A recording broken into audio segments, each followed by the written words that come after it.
All right, so I watched this morning's California State Senate Appropriations hearing where they're discussing Senate Bill 712, Leno's Law, which would exempt many classic vehicles over 35 years old from emissions testing in the future. And needless to say, I need to get out of the house after watching it. So I'm here at the Rose Bowl Stadium with my Mustang. Decided to get out and get some fresh air. Right now we're going to show you the entire clip of the Senate hearing, just the part on Senate Bill 712. It's a little over a minute long, and then we're going to come back and discuss it.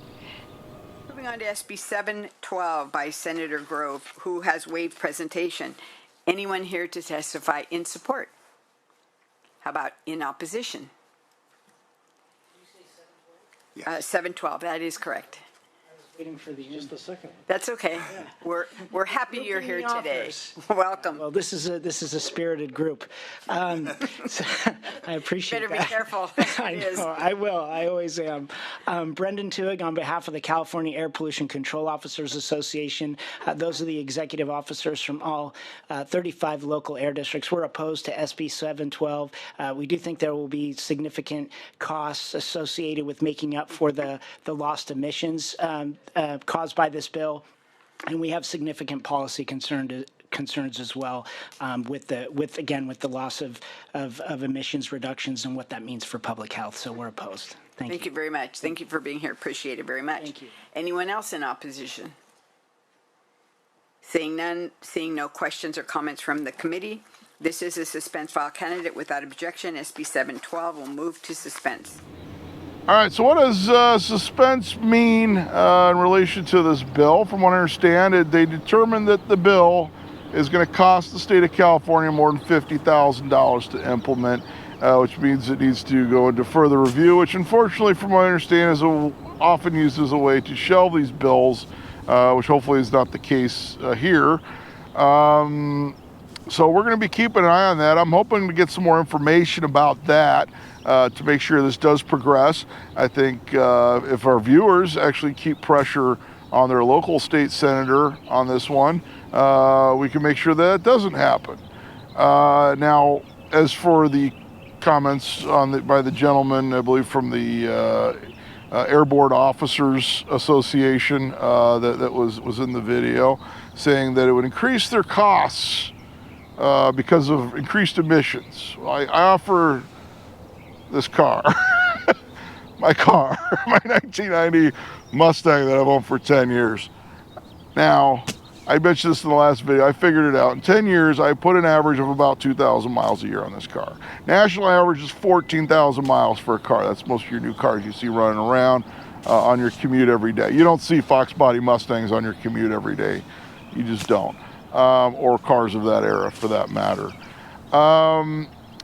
Now, this car, I take it in every 2 years. I get a smog check every 2 years. It hits the same numbers. Smog's very clean, by the way. In fact, I have a smog guy that I take it to, and he always remembers the car. He's like, that's the one that Smog's super clean, isn't it? I said, yeah, it's the one that Smog's super clean. Every 2 years, it hits the same numbers. Car that I only drive 2,000 miles a year, mainly for car shows and events. I did do power touring it the last 2 years, and I also did take it up to the Leno's Law rally, which I consider to be a classic car event in the state capitol up in Sacramento just a few weeks ago.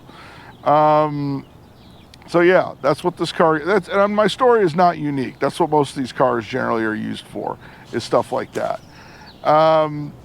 So if you exempt this car, and it hits the same numbers every year, and I maintain this car, I do everything on this car to make sure it's good.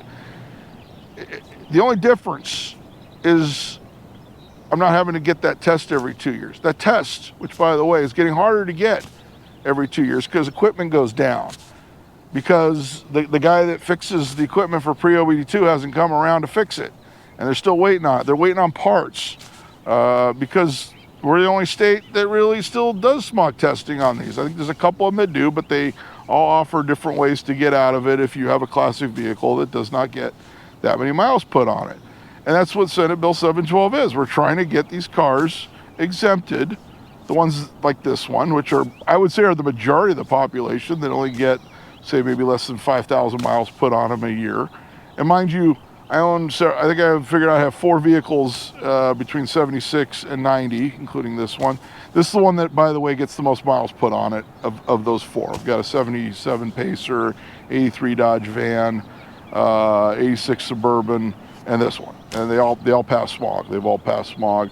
I did have a problem with the Pacer one time because the evap thing that it's actually on the equipment of the smog station.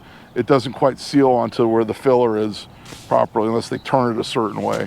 Other than that, I've had no problems with any of those vehicles passing. Now, I would say exempting these vehicles is going to be a positive for the state of California. Currently, a lot of people, and you go talk to classic car people. I live at classic car shows. You've seen my channel, you've checked it out. Go look at it if you haven't. I live at classic car shows. I do 2 or 3 a week. I talk to people, and since this bill has come out, even more people talk to me now because they know I'm the guy that's been working on this for almost 7 years. So yeah, I do talk to a lot of people, and I've also owned these cars, so I know that there's a general fear among classic car community that these vehicles, that the part's not going to be available, that the carb legal part's not going to be available to keep this car to where the state is satisfied, even if smog's perfectly clean and you don't have the carb EO number. Well, the carb EO number part may not even be available, but it's smog's clean.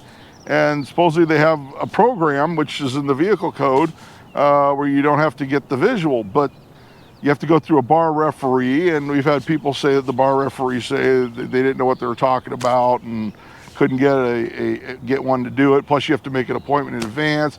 So that's a massive pain for people, even if they could get the test, which we've only heard of. I've only heard of one person who was able to get it, and they had to go through their own state senator to make it happen. So yeah, that is a problem. I did the 2 videos on the bar equipment recently, and including their meeting, where they even say in the meeting they admit that there's problems with this, and even one of the advisory members even questions, like, should we be looking at just doing away with this program? He even questions it, and I think we need to look at that. Now, as for economic impacts of exempting these vehicles, well, then it increases the population of vehicles, people getting into classic cars who are going to spend money on these cars, who are not going to feel like, it's a risk to put money in these cars. We also have programs for at-risk youth out there that the at-risk youth can actually go do an automotive repair and restoration program that may give them a career instead of them being out on the streets, maybe leading to incarceration, which costs the state a lot of money. Wouldn't you rather have them restoring these cars at businesses, and then them paying taxes on their wages, and the businesses paying taxes, their business taxes and things like that, and of course collecting sales tax on the parts to repair these vehicles. So classic car community provides a lot of money to the economy of the state of California. And I think they need to start recognizing it. They also need to start recognizing a lot of these companies, a lot of these hot rod builders and things like that, they've left the state. A lot of them went to Nevada. There's a lot of those guys in Nevada that used to be in California. And you got to start questioning, well, we've just lost those jobs. We've just lost that tax revenue, things like that. So yeah, it's definitely an economic positive to exempt these vehicles to make sure they're still getting repaired. Also, car shows. I mean, I cover all these car shows every year. They're generally benefits for charity, a lot of them. A lot of them are like what I would call these community car shows on the main street. They're in the park. They're in the town square, places like that. The mayor, the police chief, the fire chief, the city council comes out. You might even get some state level representatives who come out to judge the show or to meet with the constituents and things like that. And they're a great community event. Usually they're free for spectators. The people bring their kids and their grandkids out and check them out, learn about history, learn about the history of our country, learn about the history of our state, things like that. And I'm going to just say this, you know, this is the first time, and we're not done here, by the way, we're not done here, but this is the first time we've actually gotten hurt. And I think a lot of that has to do with Jay Leno, a lot of that has to do with Senator Grove and Senator Cortese, who've made sure that now we're starting to get heard. And it's time for more of the politicians in Sacramento to start opening up to listening to what we have to say, to hearing what the problems are with getting emissions testing on these vehicles, and that we're the only state that still does emissions testing pretty much on anything over 25 years old, other than a couple of them, but they have ways to exempt them. We don't have a way to exempt here for 76 to 35 years ago currently. And I think now that we're starting to get listened to, I feel a lot better about things. I mean, this whole channel started with the smog videos. The car show videos were the filler. In between the other videos, and then the car show videos got popular, and then, you know, people said they really look forward to my videos every week. So yeah, I kept making them, and then started making a little bit of money on it after that, and then it just sort of became my thing, you know. And it's actually, I would say it actually saved my life, because I'm out walking every weekend. I'm getting a lot of steps doing these car shows, which has definitely helped my health. So there has been that benefit. That's another benefit to car shows. You get a lot of steps when you go to car shows. Go to Grand National Roadster Show. Go to Pomona Swap Meet, Long Beach Swap Meet, one of the Good Guys shows. See how many steps you get. You get a lot of steps, I'll tell you.